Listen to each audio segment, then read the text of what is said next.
Today I want to share with you how I created this faux wallpaper background along with the wood frame. I will be using the Honeysuckle Stamp Set from the Alice's Story collection. I'll also be using the Fancy Frames and Layers die set.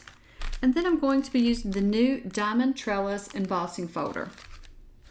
I'm going to start out with a piece of paper that measures 4 by 5 1/4. This is a perfect size for an A2 card front. And then I'm going to start out with some green archival ink. And today I'm using the olive color, but you could use any color that you wanted to create your background. And I'm just going to ink blend my background, and it doesn't have to be completely smooth or perfect because we're going to do more to this in just a few moments. Now I am using the archival because it is water resistant, and also it will not blend with the next ink that I'm getting ready to use. So now I'm going to use some crushed olive distress ink. And I want to use this color ink so that it kind of shows up on the background but doesn't stand out too much, if that makes sense. Now I'm using the leaves stamp from the Honeysuckle Stamp Set, and this is from the Alice's Story set. And I'm just going to randomly stamp around the background of my paper, adding these leaves just in random places and don't worry about how to get it perfect or how it looks, because the more we add to this, it's just going to be there in the background. You're not going to see the entire pattern. So I just want to be sure that when you look at this, you see leaves everywhere in the background. And so this is just more of creating our vintage wallpaper. So you can see here, I'll twist my stamp different directions. I am also at times only adding ink to the top leaves or the top 2 leaves and not the stem, so that I just get a random look on the background. And I'm really just trying to fill it up with greenery. And so I think I'm done, but I will come back in and add just a few more leaves, just using the top leaves from the stamp. Now I'm going to give this a moment to dry, and then I'm going to come in with a little bit of water, and I'm going to spritz my paper because I'm going to use the embossing folder. And so I'm going to be using the Diamond Trellis Embossing Folder. And so I always find that if you dampen your paper just a little bit, don't soak it, just a little bit of water helps when you're embossing so that your paper doesn't get holes in it or tear. And so I think that it helps with embossing. So now I'm just trying to figure out which side I'm going to use. So I just went ahead and run a piece of scrap paper through my embossing folder so I could figure out, which way I want to lay my paper. With this embossing folder, I think either side works perfect. So I want to lay my paper though so that the lines going across the trellis part is sticking up versus the triangle or the diamonds within the pattern. Hopefully that makes sense. So once I get it out of the folder, you can tell I chose the side that has the lattice pieces raised up. So now I'm going to come in with some antique linen, and I'm just going to wipe or swipe my ink pad across these lines. And I am barely pressing down because I don't want to get it inside of the diamond part of these. I'm really just trying to get this ink on the lines. And I'll just continue to ink it until I get it exactly like I like it. And then I'm going to come back with a little bit of Rusty Hinge distressed ink, and I'm just going to ink around the edges using my blending tool. And I'm just trying to get that vintage look. So I really think all of these layers adds to this look of wallpaper. Now I was inspired, I was trying to come up with an idea for this card, and I was putting in colors that I might want to use together, and I came across a piece of wallpaper, and I was like, okay, I have got to create a vintage wallpaper. So that's where it all comes from. Sometimes my ideas come from some really strange places, but that's how this one came. Now I am going to come back with the sponge that has a little bit of the rusty hinge on it, and once again, I am barely touching this. I'm just trying to touch those top lines there and just get a little of the rusty hinge on that as well. I think it helps those trellises to pop. Now I'm going to bring in the Fancy Frames and Layers die set, and I'm going to choose the smaller frame, and I've cut 2 of those out. And so in order to get the wood grain look, I'm just going to come in with some distressed ink, and I'm using the gathered twigs, and I'm just making a swipe motion up and down. Now, normally I do this on a solid piece of paper, and you can see the wood grain. But today I decided just to go ahead and try it on the frame. And so you'll see in just a moment, the first try, my hands wiggled just a little bit and I didn't like how it looked. So I came back and just redone it again. You want to try to keep your hands from shaking or wiggling too much and just swipe down. So if this is hard for you with the frame, go ahead and do your paper first and then cut it out. But I was wanting to use the inside piece as well, so that's why I didn't use the whole piece. So now I'm going to come back with the Honeysuckle Stamp Set, and I'm going to stamp the flowers from this set, the little honeysuckle flowers. And this is just the inside of that die cut piece. And so I'm just going to stamp it with some archival ink, and this is coffee. This is one of my favorite colors in the archival ink for the browns. And I'm just going to decide which angle I want my stamp to be.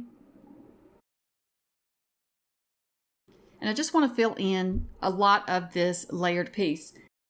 And then I'm just going to come back with my alcohol markers, and I am going to just color in the flowers pink and the leaves green. And so to color these in, it's very simple. I did use darker near the bottom of the plant, and as the leaves came out, or the petals came out, I used a lighter pink.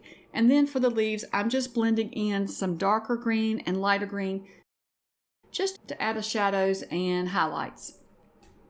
But really nothing fancy, because this is so small you don't have to do anything fancy. Then I'm going to bring in my paint roller, and I'm just going to add some antique linen across my paper. So I'm doing it this way so that it's very random. I want this to look like this paper used to be white, but that it has aged over time.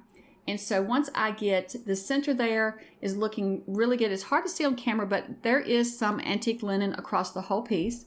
Then I'm going to come back in with that brush that I had a little bit of some gathered twigs on, and I'm just going to ink around the edges, just once again trying to make it a little bit more vintage.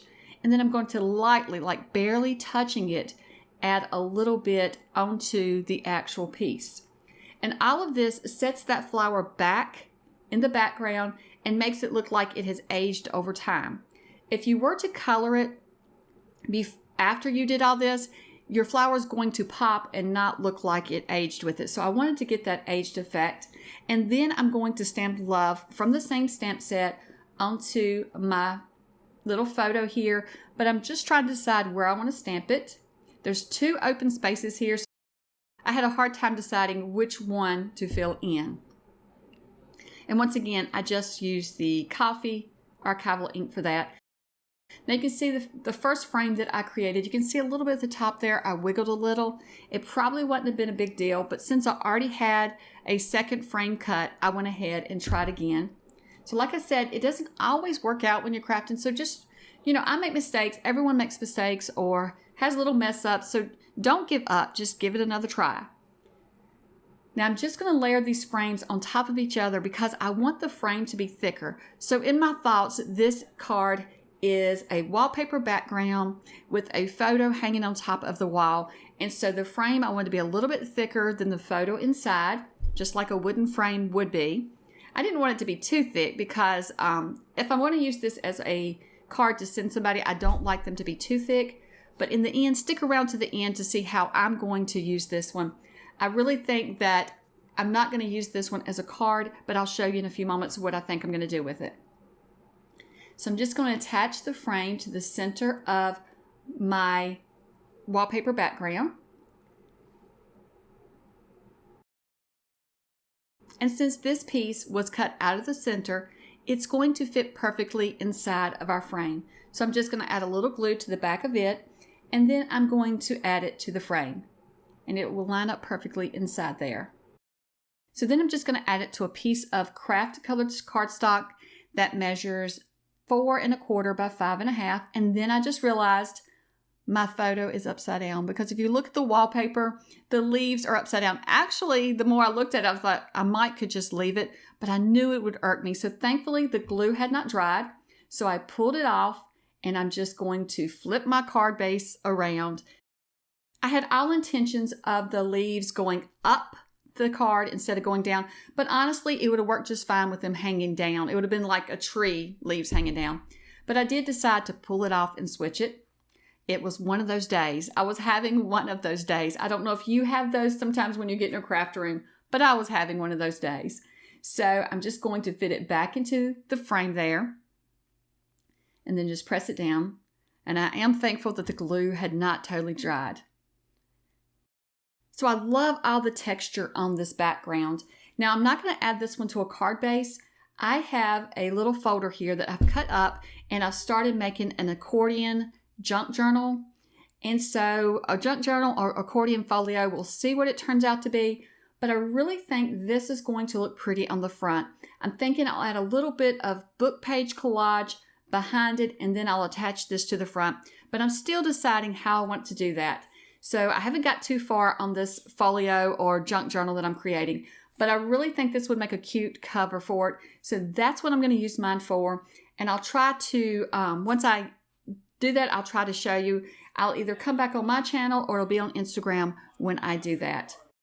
Well, I hope that you've enjoyed seeing me create this faux wallpaper background. Don't forget to like and subscribe to the This Calls for Confetti channel. And thank you so much for watching, and I hope that you have a wonderful day. Bye.